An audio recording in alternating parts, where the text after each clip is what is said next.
Assalamualaikum warahmatullahi wabarakatuh. Perkenalkan, nama saya Muhammad Agil Aisul Fawaz dan juga Malihatus Saidah.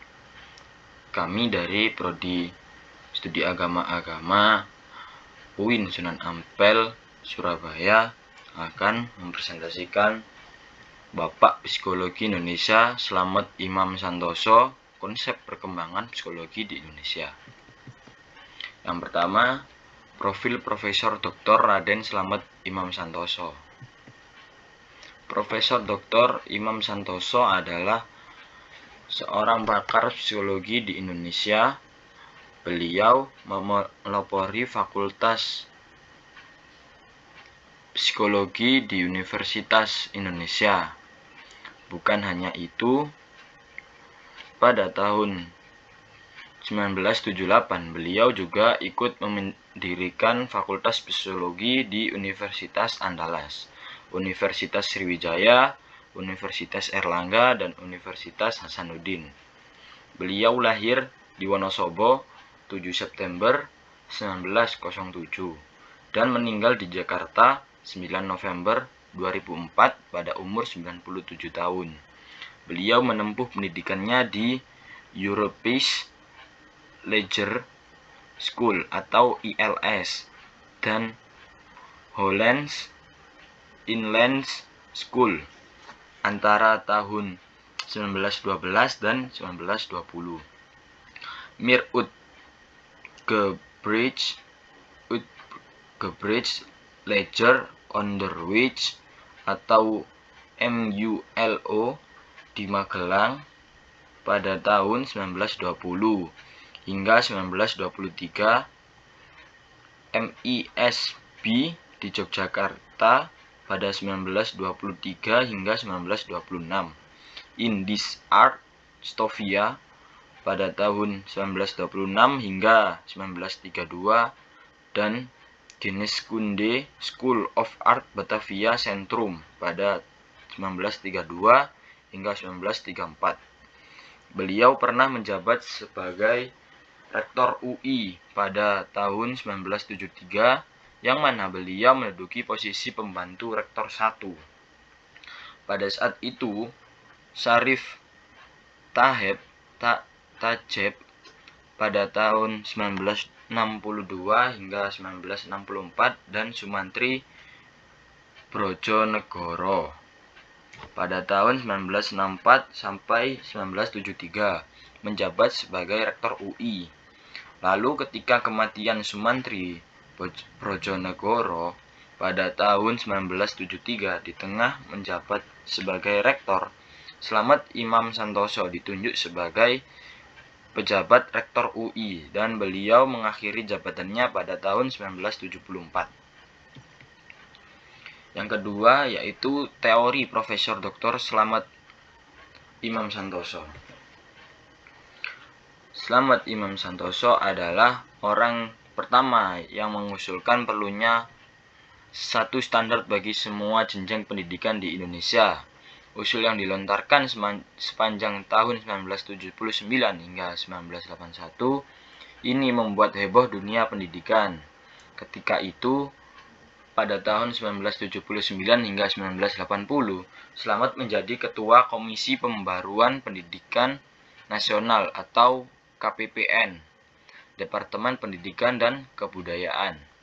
Saat itu terjadi booming lulusan SMA yang ingin masuk perguruan tinggi negeri. Sebagai contoh, UI yang kapasitasnya sekitar 800 mahasiswa, tapi jumlah pendaftaran 4.000 orang.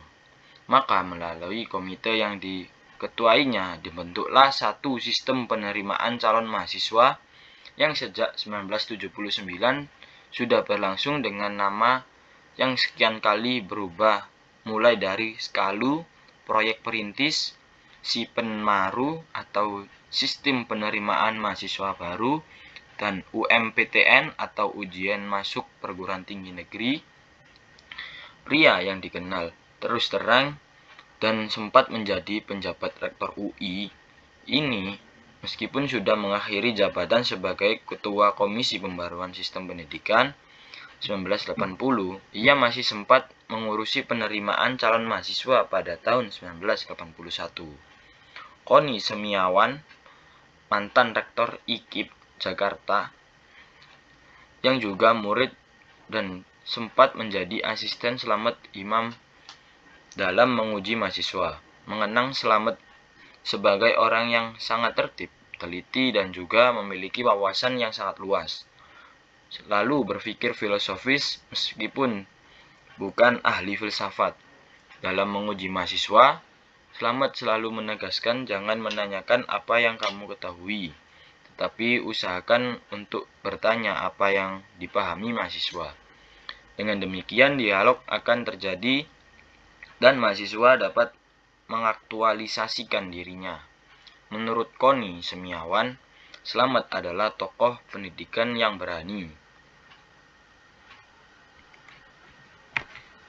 Selanjutnya akan diteruskan oleh Mbak Malihatus Saidah. Kepadanya saya persilahkan. Baik, akan saya lanjutkan mengenai analisis Profesor Dr. Raden Slamet Imam Santoso. Keberadaan psikologi di Indonesia dimulai pada tahun 1952. Walaupun memiliki sejarah yang jauh lebih pendek dari psikologi di negara-negara barat, kebutuhan akan adanya psikologi di Indonesia sama besar di negara-negara barat. Sebagai negara yang berkembang, psikologi di Indonesia itu dibutuhkan dalam bidang kesehatan, bisnis, pendidikan, politik, permasalahan sosial, dan lain-lain. Profesor Dr. Raden Slamet Imam Santoso adalah Bapak Psikologi dari Indonesia pada tahun 1952. Beliau adalah Profesor Psikiater di Fakultas Kedokteran Universitas Indonesia. Pada pidato beliau saat pengakuannya sebagai profesor, beliau menceritakan pengalamannya dengan pasien-pasiennya yang kebanyakan anggota militer dan pegawai pemerintah yang mengalami gangguan psikomatis karena tidak mampu mengerjakan pekerjaan barunya setelah Indonesia mengambil alih pemerintahan dari kolonial Belanda pada tahun 1950. Menurut beliau, Indonesia itu membutuhkan ilmu psikologi untuk menjelaskan potensi-potensi manusia guna menyeleksi orang yang tepat pada tempatnya, atau yang disebut the right man in the right place. Setelah pidato tersebut, diselenggarakanlah kursus pelatihan di Universitas Indonesia terhadap para asisten psikolog. Dan beberapa tahun kemudian, kursus itu menjadi jurusan psikologi di Fakultas Kedokteran Universitas Indonesia. Profesor Dr. Raden Slamet Imam Santoso ditunjuk sebagai ketua jurusan tersebut. Psikologi pertama yang lulus adalah Fuad Hasan pada tahun 1958. Pada tahun 1960, Departemen Psikologi tersebut berdiri sendiri menjadi Fakultas Psikologi dan beliau dipilih sebagai dekan pertama sebelum digantikan dengan Fuad Hasan pada tahun 70. Selain menjadi guru besar dan dekan Fakultas Psikologi di Universitas Indonesia, Fuad Hasan kemudian menjadi duta besar dan Menteri Pendidikan dan Kebudayaan. Pada tahun 1950-an, terdapat juga beberapa psikologi yang dikirim oleh TNI dan pemerintah untuk menjalani pendidikan psikologi di Belanda dan Jerman. Saat kembali di Indonesia, mereka yang dikirim oleh TNI dan pemerintah sebagian ditempatkan di Pusat Psikologi untuk Angkatan Darat dan Angkatan Udara, kemudian sebagian ditempatkan menjadi staf di Fakultas Psikologi Universitas Indonesia.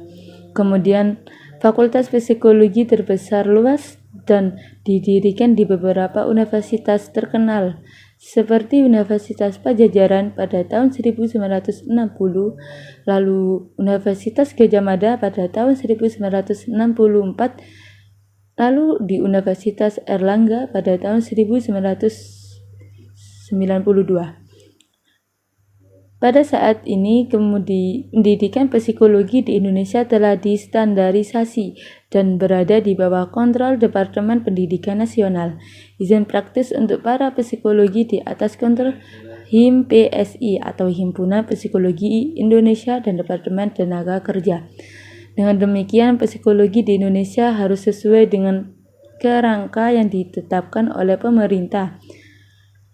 HIMPSI berdiri sejak tahun 1998 atau 1999 yang telah mempunyai beberapa divisi, diantaranya yaitu Ikatan Psikologi Olahraga atau singkat IPO, lalu Ikatan Psikologi Sosial atau yang disebut IPS, dan Asosiasi Psikologi Industri dan Organisasi atau yang disingkat menjadi APIO.